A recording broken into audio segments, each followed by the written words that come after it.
Lallubhai compound Mankhurd Mumbai में Samajwadi party शिक्षक सभा की ओर से आंगनवाड़ी टीचर्स की चर्चा बैठक हुई, जिसके चीफ गेस्ट रहे आमदार अबू आसिम आजमी साहब। टीचर सेल मुंबई महाराष्ट्र प्रदेश की प्रेसिडेंट शबाना वकील खान के मार्गदर्शन में ये मीटिंग कामयाब रही।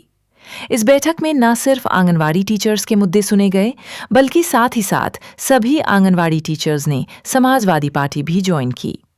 आमदार अबू आसिम आजमी साहब ने सभी मुद्दों को सुना और आश्वासन के साथ साथ मंत्री महोदय के साथ जल्द ही मीटिंग करने की बात भी की गई। इस चर्चा बैठक में सीनियर लीडर वकील खान भी उपस्थित थे। साथ ही साथ वार्ड अध्यक्ष जमील खान, सलीम रेड्डी उपरथेम और शरीफ खान भी मौजूद थे। इस प्रोग्राम की कन्वीनर हमीदा शेख, तस्नीम शेख, राजश्री लोखंडे, रुकाया सिद्दीकी, अहेरा कुरैशी, फातिमा अंसारी, सईदा खान ने प्रोग्राम में अपना योगदान दिया। आंगनवाड़ी की जो सेविकाएं हैं उनकी बहुत सारी प्रॉब्लम्स है, उनकी ग्रीवेंसेस है। सरकार उनसे बहुत काम देती है। रात को औरतें जग के साथ उसका जो है उसको चेक करना, सोशल मीडिया पे लोग डालना, ये बहुत बड़ा प्रॉब्लम है। KYC से कर रहे हैं वो लोग, जो इसका है लाडली बहना का है, उसमें बहुत समझ आता है। उसके मुकाबले में उनको जो सैलरी मिलना चाहिए वो नहीं मिलती। उनकी और बहुत सारी तकलीफें हैं, उनको जगह नहीं मिल रही आंगनवाड़ी की जगह बच्चों को पढ़ाने के लिए, लेकिन उनका राशन अच्छा नहीं आ रहा है। इन सब चीज़ों के लिए लोगों ने मुझे बुलाया था और मैं इनकी सारी एप्लीकेशन लेकर के 2 से 3 दिन में मेरे सामने इनको बिठाऊं तो इनकी बातें करूं, मिनिस्टर से बातचीत करूं और असेंबली में इस क्वेश्चन को उठाऊंगा ताकि सरकार जागे और इनकी जो भी ग्रीवेंसेस इसको दूर करे।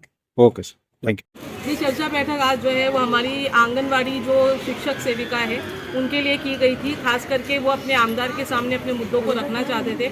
आज उनसे बात करके हमें ये पता चला कि हमारी आंगनवाड़ी शिक्षिकाएं जो है वो कितने मुसीबत के साथ में, कितनी परेशानियों के साथ में अपने काम को अंजाम दे रही है। जैसे कि हमने जब उनसे सुने कि उनको ना सिर्फ मतलब पढ़ाई को छोड़ के बच्चों को जहाँ पढ़ाना है, जहाँ उनका रसीकरण करवाना है या उनकी जो है पालन पोषण के बारे में बात करनी है, वो सारा काम छोड़कर उनको सारी योजनाओं का भार उनके कंधों पर डाल दिया गया है, जो कि बहुत गलत है। ये गवर्नमेंट जो है जिस तरीके से हमारी शिक्षिकाओं को परेशान कर रही है, शिक्षकों को परेशान कर रही है, वो बहुत ही अफसोस की बात है। कि देखिए, कोई भी समाज जो है वो तभी बनता है जब आप उसके भविष्य को बनाते हो आज में रहकर। लेकिन आज ही वो टीचरों पर इतना काम डाल दिया गया है, तो ना वो आज पढ़ा पा रही है, ना ही वो बच्चे जो है आगे पढ़ लिख कर कुछ अच्छे बन पाएंगे, क्योंकि बहुत ज़मीनी लेवल पर वो बच्चों पे काम कर रही है, उनको पढ़ाने का काम कर रही है।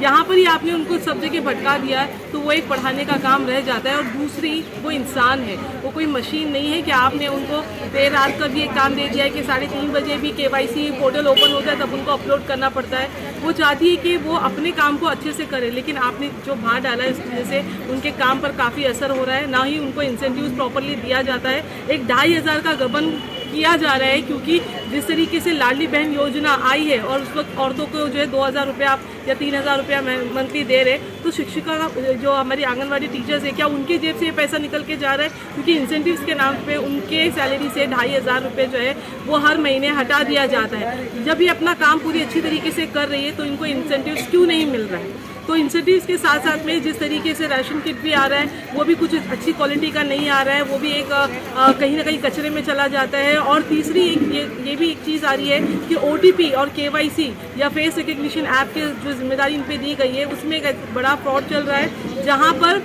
पेरेंट्स के अकाउंट से जो है पैसे डिडक्ट हो रहे हैं और उनकी सीधा जो है जिम्मेदारी इनकी बन जाती है, सेविकाओं की बन जाती है। इनको लोग पूछते हैं कि आपकी वजह से हमारे पैसे चले गए क्योंकि आपने OTP मांगा था, जबकि इसमें फ्रॉड भी काफ़ी चल रहा है। तो सरकार को तुरंत इस सारी बातों का संज्ञान लेना पड़ेगा। अगर सरकार इस सारी बातों में बहरी होती है तो हम अपने आमदार जनाब अबू आसिम आजमी साहब के साथ में मिलकर आज़ाद मैदान में धरना भी करेंगे और सरकार के खिलाफ जो है एक मोर्चा भी निकालेंगे, ताकि हमारी जो बहनें हैं, हमारी जो शिक्षिकाएँ हैं, उनको अपना हक भी मिले और साथ ही साथ उनको सिर्फ और सिर्फ पढ़ाने का काम दीजिए। क्योंकि अगर आपको एक अच्छा पढ़ा लिखा समाज चाहिए तो हमारी शिक्षिकाओं को आप पढ़ाने के लिए आज़ाद करें।